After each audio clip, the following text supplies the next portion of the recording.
Hello, students. Have you ever thought what kind of a genre the sonnet is there? Whether it comes under the form of poetry, drama, or the prose? Have you ever seen what is the structure? What kind of the structure has been provided to the sonnet? How many types of the sonnets are there? English sonnets, if I talk about the Petrarchan sonnet, what is the difference between these two? Have you ever thought the structure means what is the tercet there, what is the octave there, what is the quatrain, what is the sestet over there? So guys, if the answer is no, just follow this class. Today we are going to discuss all these in this particular class. So बड़ी long class आपकी नहीं है, वो छोटी सी class है. So we are just going to have these questions and the answers of these questions. So चलिए guys शुरू करते हैं without getting late इस एक स्पेशल सेशन को. तो हम देखते हैं बेसिकली यहाँ पे poetry and prose, sorry poetry and its forms. So लेते हैं सबसे पहला क्वेश्चन हमारा. What are the last 6 lines of a Petrarchan sonnet? Guys, मैं आपको बता दूं, अगर Petrarchan sonnet की बात करें तो ऑब्वियसली sonnet का मीन्स है 14 लाइंस. 14 को हम Petrarchan में कैसे लेते हैं? 6 lines and 8 lines and 6 lines. 8 line आपकी क्या है? ऑक्टेव. 6 लाइंस आपकी क्या है? सेस्टेट. तो ये बच्चों आपकी सेस्टेट है, और ये सेस्टेट भी आपकी 3-3 में टूटती हैं, जिसको हम कहते हैं टर्सेट. टर्सेट. और ये आपकी बन जाती है 8 नंबर में क्वाट्रेन. 2 क्वाट्रेन यानी 4-4 लाइंस, और इसको भी हम कहते हैं क्वाट्रेन. तो अगर यहां पे आंसर देखिए, लास्ट 6 लाइंस हमारी क्या कहलाती है, तो 100% इट वुड बी सेस्टेट. आंसर आपका क्या बनेगा? Answer would be C. Correct. अगर हम पहली 8 लाइंस को देखें, ये एक पर्टिकुलर क्वेश्चन को बनाती हैं, प्रॉब्लम को शो करती हैं, जबकि लास्ट 6 लाइंस हमें सूदिंग इफेक्ट देती हैं, यानी कि हम कह सकते हैं कि it provides us the solution. Next question की बात करेंगे. The last 6 lines of the Miltonic sonnets are divided into 2 groups of 3 lines. अभी अभी हमने देखा, तो 3 लाइंस को guys what is the group of these 3 lines called? क्या कहलाता है? क्या ये टर्सेट है, ट्राइसेट है, ट्रिपलेट है, या फिर ट्राइलेट है? तो आपको अभी अभी आपने देखा कि ये टर्सेट बनेगा, यानी सेस्टेट को हम 3-3 लाइन की 2 स्ट्रेंजा में तोड़ते हैं, और वो क्या बन गया आपका? टर्सेट. अगले क्वेश्चन की बात करेंगे. How many sonnets in all were written by Milton in English? Guys, मैं आपको बता दूं कि मिल्टन ने टोटल हम देखें तो कितनी लिखी हैं? Total he had written 24 sonnets. तो ही हैज रिटन टोटल 24. अब इन 24 में से अगर हम देखें तो 18 has been in English and guys 6 were written in Latin. यानी मैं आपको बता दूं, लैटिन और इंग्लिश दोनों ही लैंग्वेज में लिखे. ही was the person a multilingual. कई सारे उनको आती थी, यानी उनको लैटिन आती थी, उनको स्पेनिश आती थी, उनको इंग्लिश आती थी, मिडलैंड आती थी, उनको कई सारी लैंग्वेज आती थी, फ्रेंच आती थी. इन सब में उन्होंने लिखा है. तो आंसर हमारा क्या बनेगा यहां पे? इंग्लिश में कितनी सोनेट्स हैं? तो गाइज आंसर इज 18. अगले क्वेश्चन को देखेंगे. How many sonnets in all were written by Milton in Latin? तो लैटिन की बात हम करें, अभी अभी आपने देखा 5, 8, 10, 6. आंसर आपका क्या बनेगा? It would be 6. तो total 6 were written in Latin language. Question number next. How many sonnets in all were written by Shakespeare?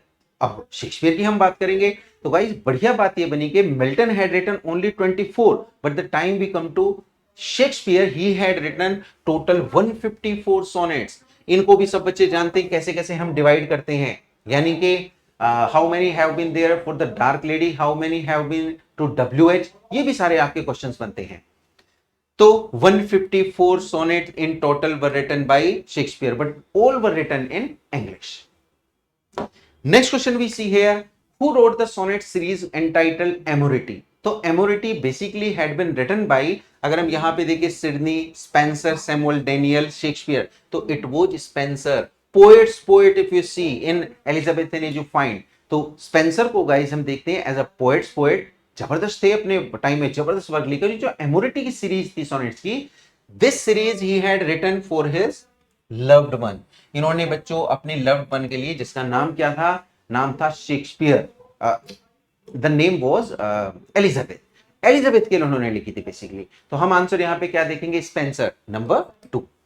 Next question की बात करेंगे. Sir Philip Sidney wrote a sonnet series address to his beloved, है ना? What is the title of that series? तो basically हम बात करेंगे Philip Sidney की, वो भी उसी रो में आते हैं, यानी कि उसी एलिजाबेथन एज में, बट स्पेंसर के बाद, स्पेंसर के अराउंड में कंटेम्प्रेरी हैं, बट उनकी डेथ किससे पहले हो जाती है, स्पेंसर से। तो फिलिप सिडनी ने यहां पे बच्चों लिखी थी सबसे जबरदस्त, it was the Astrophel and Stella. Astrophel and Stella he had dedicated to his beloved. मैं आपको बता दूं उस बिलोवेड का नाम क्या था, it was Lady Penelope. So guys, Lady Penelope जो कि उनकी बिलोवेड थी, उनको उन्होंने डेडिकेट की थी this particular cycle of the sonnets, और इसका नाम क्या था, एस्ट्रोफिल एंड स्टीला। एक बात मैं आपको इंपॉर्टेंट बता दूं कि इसी में से यहां पे ये जो एस्ट्रोफिल वर्ड है, इस एस्ट्रोफिल को किसने लिया था गाइस, स्पेंसर ने। स्पेंसर का एक वर्क था एस्ट्रोफिल, और ये एस्ट्रोफिल कुछ और नहीं थी बल्कि it was an elegy on the death of Sydney. Elegy on the death of Sydney. तो सिडनी की डेथ पे बेसिकली यहीं से इन्होंने एस्ट्रोफिल को लिया और इसे एक एलिजी का रूप दे दिया। तो ये भी क्वेश्चन आपका इंपॉर्टेंट बन सकता है, यानी कि इसी पर्टिकुलर वर्क्स में से इस नाम को आप यहां पे देखेंगे। नेक्स्ट क्वेश्चन की बात करते हैं, what is the title of the series of sonnets written by Elizabeth Barrett Browning. सबसे पहली बात तो ये देखेंगे गाइस कि एलिजाबेथ बैरेट ब्राउनिंग आती कहां पे है। तो ब्राउनिंग के नाम से आप देख सकते हैं रॉबर्ट ब्राउनिंग, यानी कि the time you go to the Victorian age you find there Robert Browning writing most important the dramatic monologue. He was the master of dramatic monologue. तो ड्रामेटिक मोनोलॉग को लिखते हैं, और गाइस मैं आपको बता दूं कि he had eloped with Elizabeth Barrett. वो एलिजाबेथ बैरेट के साथ में भाग गए थे। भाग के लंदन से कहां जाके रहे थे, इन इटली। इटली में जाके रहे थे लॉन्ग टाइम तक, और उनकी डेथ के बाद ही वो वहां पे वापस आते हैं। तो उस समय पे, यानी हम कहेंगे एलिजाबेथ बैरेट को ने मिसेस ब्राउनिंग, तो ब्राउनिंग के साथ में रहते हुए मिसेस ब्राउनिंग और we say Elizabeth Barrett Browning has written a series of sonnets that was the fantastic love sonnets। तो ये गाइस क्या नाम था इनका, sonnets from Portuguese, बहुत फेमस हैं। तो sonnets from Portuguese especially had been written on the love based between Robert Browning and this Elizabeth Browning। तो इन दो के लव के ऊपर हम देखेंगे कि ये sonnets हमारी एलिजाबेथ बैरेट ब्राउनिंग की तरफ से है। नेक्स्ट क्वेश्चन आपका बनता है, The sonnet series entitled River Dudden Sonnets was written by, ये River Dudden किसने लिखी है, इंपॉर्टेंट है, Dryden, D G Rossetti, Christina Rossetti या फिर वर्ड्सवर्थ। तो गाइस ये वर्ड्सवर्थ की लिखी गई हैं। William Wordsworth who belong to the Romantic age, और 1850 में उनकी डेथ के साथ में ही रोमांटिसिज्म पूरी तरह से खत्म हो जाता है। उसके बाद हमारा कौन सा आता है, it was the Victorian as which came in walk. अगले क्वेश्चन की बात करते हैं, What is the title of the sonnet? ये बेसिकली टाइटल है गाइस यहाँ पे, title. What is the title of the sonnet series written by Samuel Daniel? अगर हम सैमुअल डेनियल को देखें तो सैमुअल डेनियल बेसिकली कहां पे आते हैं, he comes at the time of the Jacobean और कैरोलाइन के बीच में, वहीं पे उसी टाइम के टाइम, यानी कि एलिजाबेथ के जस्ट बाद की बात है। तो गाइस इसमें देखेंगे इट इज डेलिया, नाम से भी आप रिलेट कर सकते। Daniel had written the cycle of sonnets, it was the Delia. Fantastic points over there. So hope के ये क्वेश्चंस भी आपके लिए ऑब्वियसली बेनिफिशियल होंगे। तो for more questions be connected with me. Thank you so much.